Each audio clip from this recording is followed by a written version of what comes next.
നീലകണ്ഠ, നീ വല്ലതും കഴിക്കേ. നിന്നെ പോലുള്ള ആൾമാർ തന്നെ നല്ല പൊക്കവും വണ്ണവും വെച്ച് നിൽക്കുക. നീ മാത്രമേ ഉരുണ്ട് നിൽക്കുക. കഴിക്കുമല്ലോ, ഒന്ന് അങ്ങോട്ട് കഴിക്കാം. ഇടാ കൊഞ്ഞ, നീ കഴിച്ചിട്ട് വേണം ബാക്കിയുള്ള കാര്യങ്ങൾ എനിക്കൊന്ന് കാണാൻ വേണ്ടിട്ട്. നീ ഒന്ന് കഴിക്കുന്നേ. ഷാജി, നീ ഏത് സമയം ഇവിടെ കിടന്ന് കറങ്ങാതെ എന്തുമാത്രം വീട്ടിൽ കാര്യങ്ങൾ കിടന്നു അവിടെ കാട് പിടിച്ച് കിടക്കുന്നത് നീ കണ്ടായിരുന്ന? ഇവിടെ ഒരു പാമ്പിറങ്ങി വന്നു അവിടെ നിന്ന്. എടാ എന്ന് പറഞ്ഞു കഴിഞ്ഞാൽ ഞാൻ തന്നെ മറ്റേ ഈ കുടുംബശ്രീ പമ്പ് പെണ്ണുങ്ങൾ കളിക്കാൻ വരുന്ന പണിക്ക് വന്നവനല്ല, ഈ ആനയെ നോക്കാൻ വേണ്ടി വന്നവനാ. എടാ, ആനയെ നോക്കാൻ വന്ന് എന്നാലും ആ പാമ്പ് ഒന്ന് ആനയെ കടിച്ചെങ്കിൽ അപ്പഴേ അവിടെ നിന്ന് വൃത്തിയാക്കിയിട്ടൂടെ നിനക്ക്? അതിനായമായിട്ടുള്ള കാര്യം അപ്പുറം വെളുത്തുള്ളി ഇരിപ്പുണ്ട്. വെളുത്തുള്ളി ഇല്ല, അടുക്കളയിൽ ചിലപ്പോൾ ഇച്ചിരി തക്കാളിയും ഇച്ചിരി പച്ചമുളകും വല്ലതും കാണും. പരിപ്പ് വേണോ? അറിയോ? പരിപ്പ് നോക്കാം. അതും ഇച്ചിരി ഇട്ട് ഒരു സാമ്പാറുണ്ടോ, ഇച്ചിരി ഇഡലി എടുത്ത് നിങ്ങൾ ആ പാമ്പിന് കൊണ്ട് കൊടുക്കും. ചില ഇപ്പോൾ ഞാൻ അതല്ല പറഞ്ഞത് മുതലാളി. അതായത് ഈ നമ്മുടെ ഈ വെളുത്തുള്ളി ഇല്ലേ, അത് ചതച്ചങ്ങോട്ട് ഇട്ട് കഴിഞ്ഞാൽ പാമ്പ് വരത്തില്ലെന്ന്. നീ അങ്ങോട്ട് ചെയ്യടാത്. ഒന്ന് മാറി നിൽക്കുക. ആന നിങ്ങട്ട് ചവിട്ടും കേട്ടോ ഇങ്ങനെയൊക്കെ കിടന്ന് പറഞ്ഞ. ഒരു കാര്യം പോലും ആനയുടെ കാര്യം നിങ്ങൾ നോക്കുന്നില്ല. അതിനൊക്കെ നിങ്ങളുടെ മകള് ശ്രുതിക്കുഞ്ഞുണ്ടായിരുന്ന സമയത്ത് ആ പെണ്ണിന്റെ പേര് ഇവിടെ പറയരുത്. ആ ശ്രുതി എന്റെ മോളല്ല. ആഹാ, അപ്പൊ വേറെ സെറ്റപ്പാ. അതല്ല പറഞ്ഞത്. ഞാൻ അവളെ പടിയടച്ച് പിണ്ടം വെച്ചിരിക്കുകയാണ്. എനിക്ക് അങ്ങനെ ഒരു മല്ലെന്ന് ഞാൻ ശപഥം ചെയ്തു. ഇങ്ങനെയൊന്നും പറയില്ല നിങ്ങളുടെ. ഞാൻ പറയും. ഈ തറവാട്, ഈ ആനക്കാട്ടിൽ ഭഗീരഥൻ പിള്ള നല്ലൊരു ബന്ധം എന്റെ മോക്ക് വേണ്ടി കൊണ്ടുവന്നാണ്. പക്ഷെ അത് വേണ്ടെന്നും പറഞ്ഞുകൊണ്ട് ഒരു ഗുണ്ടയുടെ പിറകെ പ്രേമെന്ന് പറഞ്ഞ് ഒളിച്ചോടി പോയി. എന്റെ വിലയാണ് അവിടെ പോയത്, അറിയാമോ? പിന്നെ ഇനി അവളെ ഞാൻ ഈ കുടുംബത്തിൽ കയറ്റില്ല. എനിക്ക് അങ്ങനെ കേട്ടത്തില്ല. അത് നിങ്ങളുടെ കാര്യം നിങ്ങളുടെ കാര്യം എന്നാ നോക്കിക്കോണം. ഇനി എനിക്കുള്ള സ്വത്തെല്ലാം എന്റെ മകനുള്ളതാണ്. മകൾക്ക് ഞാൻ ഒരു തുള്ളി സ്വർണമോ സ്വത്തോ കൊടുക്കില്ല. അങ്ങനെ ഒരു മോൾ എനിക്ക് വേണ്ട. മുതലാളിയേ, വരുന്നുണ്ട് കേട്ടോ. വരണ്ടെന്ന് പറ. പിന്നെ നിങ്ങൾക്കത് പറ. ഇത്ര നേരം അത് വരാൻ വേണ്ടി ഞാൻ കിടന്ന് വെള്ളം വിട്ടോണ്ടിരിക്കുവായിരുന്നു. ഇപ്പഴാ വരണ്ടെന്ന് പറഞ്ഞാൽ ഞാൻ ശരിയാവൂ. എടാ, തിരിച്ചു പോകാൻ പറ. എടാ, ഇതന്നെ ഓൺലൈനിൽ ബുക്ക് ചെയ്ത സാധനമാണ്. റിട്ടേൺ അടിക്കാൻ നേരത്ത് തിരിച്ചു പോകാൻ വേണ്ടിട്ട്. എനിക്ക് കാണണ്ട. നിങ്ങൾ കാണണമെന്ന് പറഞ്ഞുകൊണ്ട് ഇപ്പം ആനയ്ക്ക് വീണ്ടും ഇവിടെ ഇരിക്കാൻ പറ്റുമോ? നീ എന്തൊരു കാര്യമായി പറയണേ? വരട്ടെ ഇങ്ങോട്ട് പോട്ടെ. നേരെ ഇങ്ങോട്ട് പോട്ടെ. സൈഡ് പിടിച്ച് പോട്ടെ. ഇങ്ങോട്ട് പോട്ടെ. ഞാൻ പിണ്ടത്തിന്റെ കാര്യമാണ് പറഞ്ഞത്. ഇല്ലല്ലേ പറഞ്ഞു? അയ്യോ, ശ്രുതിക്കുഞ്ഞ്. ഞങ്ങളിപ്പോ പറഞ്ഞ് നാക്കെടുത്ത് വായിക്കാത്തോട്ട് ഇട്ടതേ ഉള്ളൂ. ആര് പറഞ്ഞില്ല ഈ പേര് ഞാൻ ഇവിടെ ഉച്ചരിക്കില്ല. ആരാ പറഞ്ഞത്? അല്ല, അങ്ങനെ മകളല്ലേ ഒന്നുമില്ല. ഇറങ്ങാൻ പറ. അങ്ങനെ ആരും അങ്ങനെ സ്നേഹവും പറഞ്ഞു ഇവിടെ വരണ്ട. അതെ, ഞാൻ സ്ഥിരതാമസത്തിന് വന്നൊന്നുമല്ല. ഒരു കാര്യം അറിഞ്ഞു, അതിലെന്തെങ്കിലും സത്യം ഉണ്ടോ എന്ന് അറിഞ്ഞിട്ട് പോകാൻ വേണ്ടിട്ട് വന്നത്. എന്തോന്ന് ചോരടാ. എനിക്കും കൂടെ അവകാശപ്പെട്ട വീടും സ്ഥലവും സ്വത്തൊക്കെയാണ് ഇവിടെ ഉള്ളത്. അത് എന്റെ ചേട്ടന്റെ പേരിൽ മാത്രം എഴുതി കൊടുക്കുവാന്ന് ഞാൻ അറിഞ്ഞു. അത് ഞാൻ സമ്മതിക്കത്തില്ല. എനിക്കും ഈ സ്വത്തിലൊക്കെ അവകാശമുണ്ട്. എനിക്കും വിഹിതം വേണം. വേണം. എന്നെ ധിക്കരിച്ച് ഇറങ്ങി പോയതാണ് ഇവള്. ഇവക്ക് വേണ്ടി ഞാൻ ഒരു സ്വത്തും കൊടുക്കില്ല. സകല സാധനം എന്റെ മകൾ വേണ്ടി ഞാൻ കൊടുക്കും. അങ്ങനെ പറഞ്ഞാൽ എങ്ങനെ ശരിയാകും? 2 മക്കളുണ്ട്. ഞാനും ഉണ്ട്, ചേട്ടനും ഉണ്ട്. അപ്പൊ എനിക്കും കൂടെ അവകാശപ്പെട്ടതാ.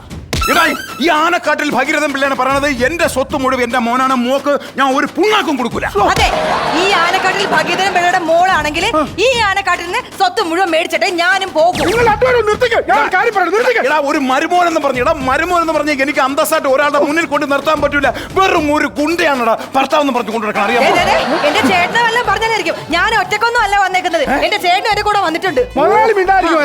ഏത് കൊണ്ടാണല്ലോ അവനിങ്ങോട്ട് വരട്ടെ. ഇവിടെ കല്ലടിച്ച് ആ വിളിക്കാൻ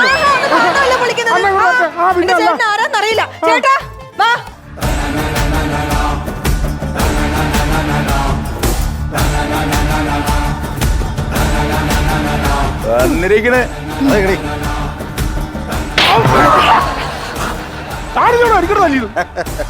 ഞാനൊരു ഗുണ്ടയാന്ന് പറഞ്ഞ് ഇൻട്രൊഡ്യൂസ് ചെയ്തിട്ട് ഞാൻ എവിടെ വെച്ചാൽ പഴം പുഴുങ്ങിയതിൽ നിന്ന് കഴിഞ്ഞാൽ ഗുണ്ടയായി എനിക്കതൊരു ക്ഷീണ.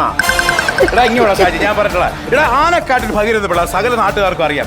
എന്റെ മരുമോനായിട്ട് കാണിക്കാൻ പറ്റിയതാണോടാ ഇത് ഐറ്റം. നോക്കിയാണ് 10 മാസമായിട്ട് വർഷാപ്പിൽ പണിക്ക് പോയിക്കൊണ്ടിരിക്കുന്നവൻ അത് മതിയാക്കിയിട്ട് അവൻ ഗുണ്ടാമണിക്ക് പോകുന്നു. എന്റെ സുഹൃത്തെ, ഞാൻ ഒരു കാര്യം ചോദിച്ചോട്ടെ. പഠിച്ച പണി അതിനൊക്കെ ഒരു അന്തസ്സാണ്. നിങ്ങൾ ആ രീതിയിൽ സംസാരിക്കുന്നത്. പഠിച്ച പണികൾ മാത്രമല്ല ചെയ്യാൻ പറ്റുള്ളൂ. കാരണം നമ്മുടെ മനസ്സിനൊരു ഇഷ്ടം കൂടെ വേണം. സിനിമ നടൻ മമ്മൂട്ടി, പുള്ളി എന്താണ് പഠിച്ചത്? പഠിച്ചത് വക്കീൽ പണിയല്ല പുള്ളി പഠിച്ചത്. പുള്ളി എന്നിട്ട് ചെയ്യണത് ഏതാ? സിനിമ നടനായിട്ട് അഭിനയിക്കുമല്ലേ? അതെ. എന്താ കാര്യം? അത് ഓരോ മനുഷ്യന്റെ ഇഷ്ടമുണ്ട്, ഒരു പാഷൻ ഉണ്ട്. അതിനകത്ത് ഒരു 10 രൂപ കിട്ടി കഴിഞ്ഞാൽ അതിന്റെ സുഖം എന്ന് പറയാം. ഇതേ ഞാൻ അവനെ കുറ്റം പറയില്ല, ഞാൻ അവളെ പറയത്തുള്ളൂ.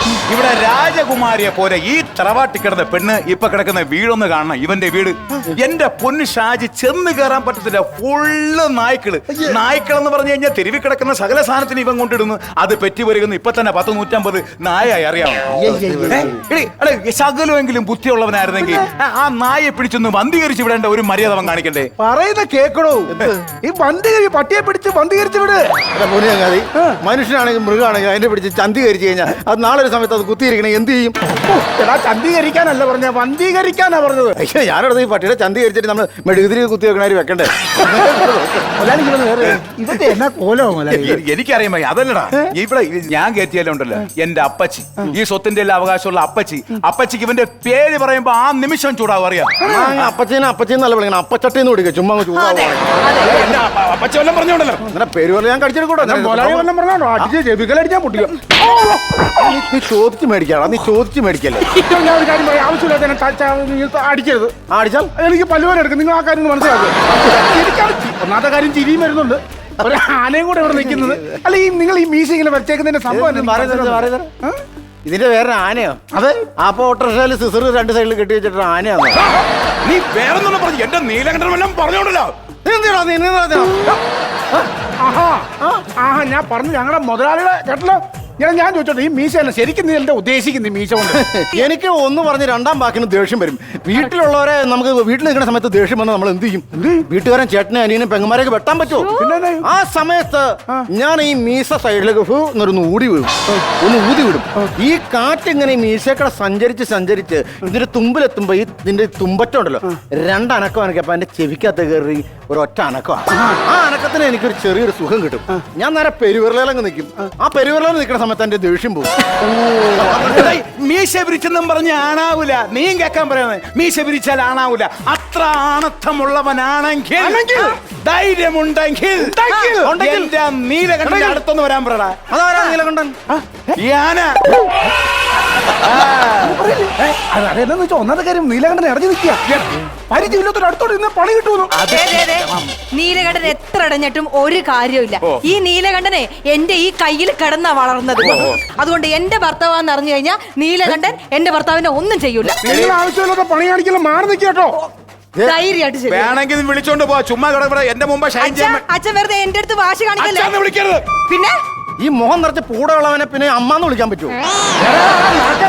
ഇവിടുന്ന് ഇറങ്ങിയപ്പോ അല്ലെങ്കിൽ നീലകണ്ഠന്റെ സ്വഭാവം നിനക്ക് അറിയത്തില്ല. അയ്യോ ചേട്ടൻ ധൈര്യമായിട്ട് ചെല്ല്. നീലകണ്ഠൻ ഒന്നും ചെയ്യത്തില്ല. ചെല്ല്. ഞാനല്ല ഈ ശ്രുതിയല്ലേ പറയുന്നത്. ചെല്ല്. അതെ ചെല്ല്. ഞാൻ പോകണം. ചെല്ല്. ഒന്നും ചെയ്യൂല. പിന്നെ പേടിക്കണം എന്തിനാ? അങ്ങോട്ട് പോ. ഞാൻ ഗുണ്ടയാന്നൊക്കെ പറഞ്ഞ് ഭയങ്കര ബൂസ്റ്റ് ചെയ്ത് വെച്ചിരിക്കാ.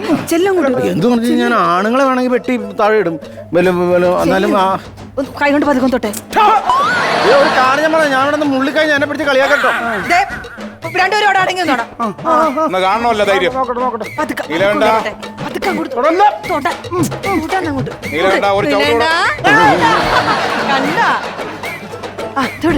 നീലകണ്ഠ ഗുണ്ട കാണിക്കുന്ന കാട്ടായം കണ്ടോ? അയ്യോ എന്നെ നല്ല ഓർമ്മയുണ്ട് എന്റെ നീലകണ്ഠന്. നീ എന്തോ നീ എന്തോണ് പറഞ്ഞത്? ഇത് വരണ്ട് നിൽക്കുകയാണ്. ഇപ്പൊ അവനെ കൊല്ലുന്നൊക്കെയല്ലേ പറഞ്ഞത്? നേരത്തെ വരണ്ടൊക്കെ നിന്ന് അതോടെ കൊഞ്ചു കുഴയുന്നു. അതോടെ നിന്നുണ്ട്. എപ്പോഴും വീടിന്റെ അകത്തും പുറത്തും ഒക്കെ കിടന്നല്ലേ റീൽസ് എടുക്കുന്നത്. നമുക്ക് ഈ ആനയുടെ മുമ്പിൽ നിന്ന് റീൽസ് എടുത്ത് അങ്ങ് പോസ്റ്റ് ചെയ്താലോ? ചെയ്യോ? എടുക്കട്ടെ ഞാൻ ഒരു ചെള്ള് റീൽസ് എടുക്കട്ടെ. ഡാൻസ് ചെയ്യാം. അത് കണ്ടിട്ട് ബാക്കി കാര്യമുള്ളൂ. ഡാൻസ് ചെയ്യണം.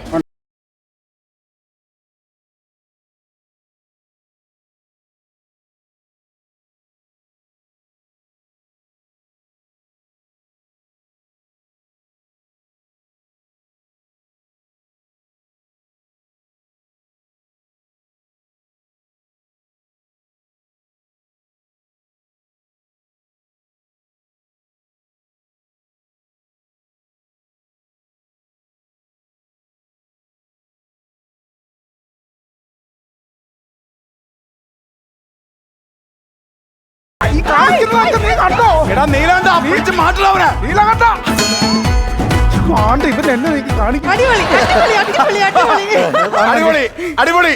നോക്ക് സൂപ്പർ സൂപ്പർ സൂപ്പറായിട്ടുണ്ട്. സൂപ്പറായിട്ട് നോക്ക് അവന്റെ കോലം. എടുക്കണായിട്ടുണ്ട്. നീ കണ്ട ഇതിന് ഞാൻ നിന്നെ സമ്മതിച്ചു. നീ ബുദ്ധിയുള്ളവനാണ്. നിനക്കും ഇഷ്ടമല്ലല്ലേ ഇപ്പൊ വന്ന മരുമോനെ. അങ്ങനെ അങ്ങനെ ഇനി വരുമ്പോഴേ ചവിട്ടി ഇതുപോലെ ഓടിക്കണം കേട്ടാ. മിടുക്കൻ മിടുക്കൻ എടുക്കാനാണടാ നീ എന്റെ ചെറുക്കനായത്. നിന്റെ വീട്ടിൽ കയറി വന്ന് എന്നെ നിന്റെ അപ്പനെ അഭിമാനിച്ചു, നിന്റെ ആനക്കാരനെ അഭിമാനിച്ചു.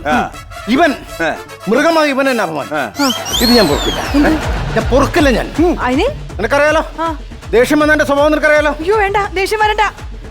വേണ്ട കുർത്തക്കാട് കാണിക്കലും നിങ്ങൾ ഉദ്ദേശിച്ച വ്യക്തിയല്ല. നീ വേണ്ട വേണ്ട വേണ്ട വേണ്ട. ഈ പുള്ളി എന്നാ കാണിക്കുന്നേ? ആന തുമ്പിക്കൈ പിടിച്ച് കളിക്കരുത്. അയ്യോ, അത് ചെറുതായിട്ട് ഇടഞ്ഞിരിക്കണോ?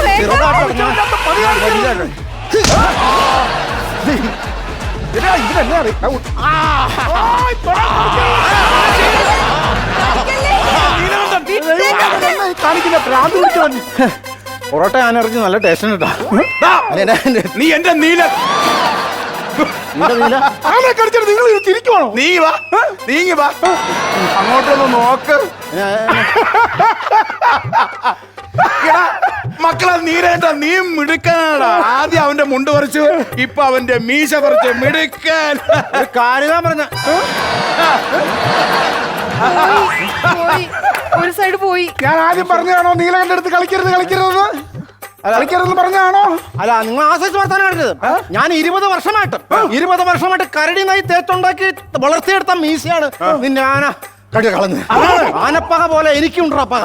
ഞാൻ അപ്പഴേ പറഞ്ഞല്ലേ വേണ്ടാന്ന്. നീ എപ്പോഴും വേണ്ടെന്ന് പറഞ്ഞ നീ അല്ലടി പറഞ്ഞ ചെന്ന് മുട്ട് ഒരു കുഴപ്പമില്ല നിന്റെ കൈ കിടന്ന് വിളിച്ചോണ്ട് ഇറങ്ങടി മീശ ഇല്ലാത്തവരെ അങ്ങനെ ഞാൻ ഇറങ്ങുന്നൊന്നുമില്ല. എനിക്ക് കിട്ടേണ്ട പൈസ ഞാൻ മേടിച്ചിട്ട് ഇവിടുന്ന് പോകും. അച്ഛൻ എന്താ അവകാശം? പള്ളി പോയി പറഞ്ഞാൽ മതി.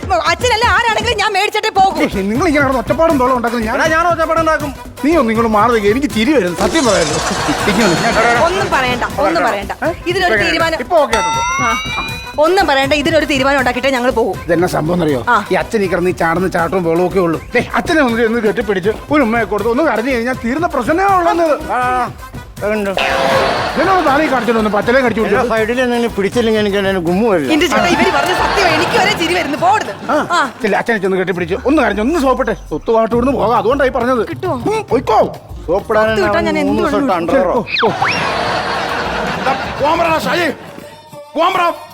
എന്റെ സ്വഭാവം ഇങ്ങോട്ട് നോക്കാൻ ഇങ്ങോട്ട് നോക്കാൻ നോക്കൂലടി. ഇങ്ങോട്ട് നോക്കാൻ എനിക്കിങ്ങനെ മോളില്ലടി. അച്ഛാ കിഴങ്ങ നോക്കാം. അച്ഛാ അച്ഛാ എനിക്ക് സ്വത്തൊന്നും വേണ്ട അച്ഛാ. എനിക്ക് അച്ഛന്റെ ഈ സ്നേഹം മതി അച്ഛാ. അങ്ങനെ പറയാം. ഈ സ്വത്തല്ല പിന്നെ ഞാൻ ആർക്ക് വേണ്ടി ഉണ്ടാക്കി വെച്ചിരിക്കുന്നത്? ഈ സകല സ്വത്ത് നിനക്കുള്ളതാണ്.